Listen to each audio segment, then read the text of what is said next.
American mosques, but nothing's been done about it. Yes, sir. I was just wondering what your thoughts might be on Israel and the threats that it might face in the near future, especially if the U.S. starts to back away a little bit more from supportive of it. Here again, I believe that we can learn a great deal and formulate policy more effectively if we understand what the motives and goals are of the enemy. And the Islamic resistance movement, which goes by the name Hamas, which is an acronym for that, Islamic resistance movement, in Israel, has made its motives and goals abundantly clear in its charter, which it has never amended or rescinded since it was first issued in 1988. And it calls for the destruction of Israel. Israel will rise and remain erect until Islam obliterates it, as it did in the past. This is a quote, that's the epigraph of the Hamas charter. It's a quote from Hassan al-Banna, the founder of the Muslim Brotherhood, the first modern Islamic terrorist organization.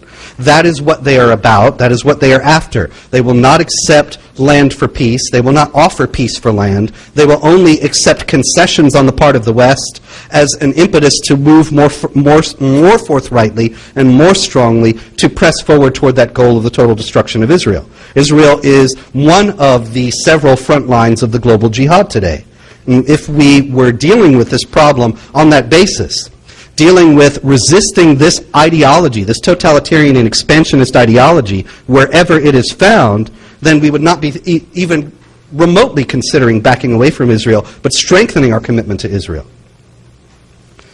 Earlier this year, I had a course in school on world religions, and it had a sort of politically correct stance to it with the idea that... What a surprise. Yeah, we heard that the Crusades were completely unprovoked offensive wars and such. And one thing that I heard that I was wondering if there was any accuracy to it all was that the country with the most Muslims in it is not in the Middle East, and that it's Indonesia. And that's right. Okay, that's true? Oh, yeah. Okay. Then why do we have the idea usually that Islam is all in the Middle East? I don't know. I mean, that's just false. People use the terms Arab and Muslim synonymously. Most Muslims today are not Arabs. And the largest population is Indonesia. Second is in India. Iran, Afghanistan, Pakistan, those are all non-Arab countries. It's important to understand this is not, I mean, I think that that's something that clouds the issue here, actually, because people think of it as a racial thing, and that if you oppose Muslim immigration, you must be a racist. It's not about race at all. It's about this ideology that is inimical to the U.S. Constitution in numerous ways. We ought to be dealing with it on the ideological level. Hi. This morning in the New York Times, there was a front page article with a picture of a woman with just her eyes showing, with the full black niqab on, and the headline read that this was a test of British tolerance. And I was wondering if you could comment, because I know that there have been issues that have been raised in the United States with women who want to go take their driver's license pictures with a hijab on or just their eyes showing. Yeah. I think the New York Times is skewed in their picture of British society, and I think the British will concede and give more and more to the Islamic community in Britain. But how do you see that with the United States? Well, it's coming. I mean, obviously, you're right. There was a push in Florida and in Texas also for people to be able to be completely covered in their driver's license picture, which is absurd on the face of it, or on the whatever of it. The Saudi Arabia doesn't even allow that. You know, you can't go entirely covered up and get a driver's license. I mean, of course, women can't drive, so that doesn't come up. But for identification purposes, you have to show your face.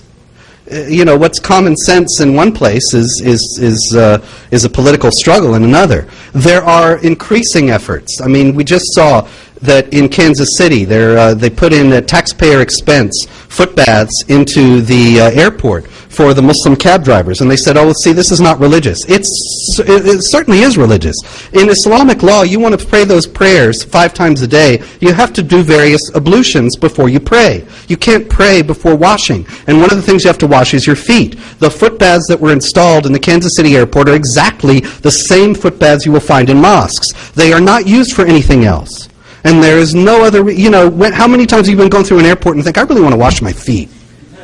And so there are increasing efforts on the basis of spurious appeals to civil rights to introduce Sharia provisions into the United States. And this is something that we're completely clueless about because nobody even understands that they are Sharia provisions or what the implications of allowing them are.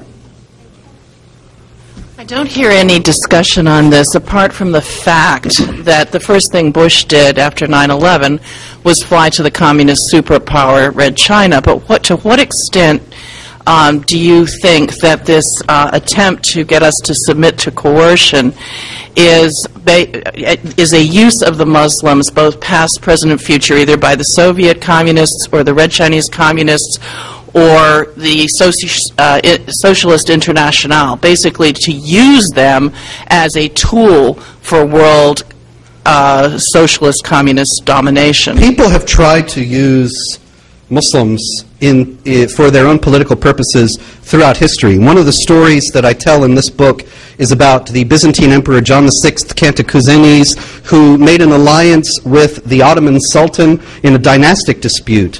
He was fighting with his cousin, I believe it was, for the imperial throne. He invited the Turks into Europe to defeat his rival, and they stayed in Europe. They've been there now for 600 some years. He thought that he was going to be able to control them. He thought that he was going to be able to use them for a limited purpose, and they ended up destroying his empire. Anybody who thinks that they can use the Islamic Ummah worldwide for their own political purposes has always had a rude awakening. And I believe that if the Chinese, if the Russians are doing that, and certainly the Chinese have been playing, so have the Russians, have been arming countries in the Middle East and Muslim countries around the Middle East, but they will come to regret that, because the imperative to subjugate the non-believer does not end if one is aided by that non-believer. The non-believer is just making it easier. I want to ask you a question about any danger that we have from the Muslim mosques in this country, and also about the political impact, because I remember seeing on television after the 2000 election a gathering, and I don't know who it was a gathering of, but they were bragging that the Muslims in Florida had practically unanimously voted for George Bush, which of course would have been enough votes to have carried Florida, and we all know that carrying Florida meant who was president. Are they allies of George Bush? What is the political impact, and do we need to worry about dangers from the mosques? We do need to worry about dangers from the mosques. This is not a political advertisement, but the governor of Massachusetts, Romney, a few years back, recommended that the mosques be monitored. And this was an eminently sensible suggestion for which he received widespread abuse, and he's never repeated it. But I wish he would, or that the rest of them would pick it up also, because there's no distinction. There is no, as I said before, there's no Islamic group that has excommunicated, pronounced takfir upon Osama bin Laden, or has said that if you believe in jihad and the subjugation of non-Muslims, then you're an unbeliever, then you cannot be in this mosque. You cannot go down the street and you see Baptist church and a Methodist church, but you can't go down the street and see extremist mosque and moderate mosque. They're all mixed up together.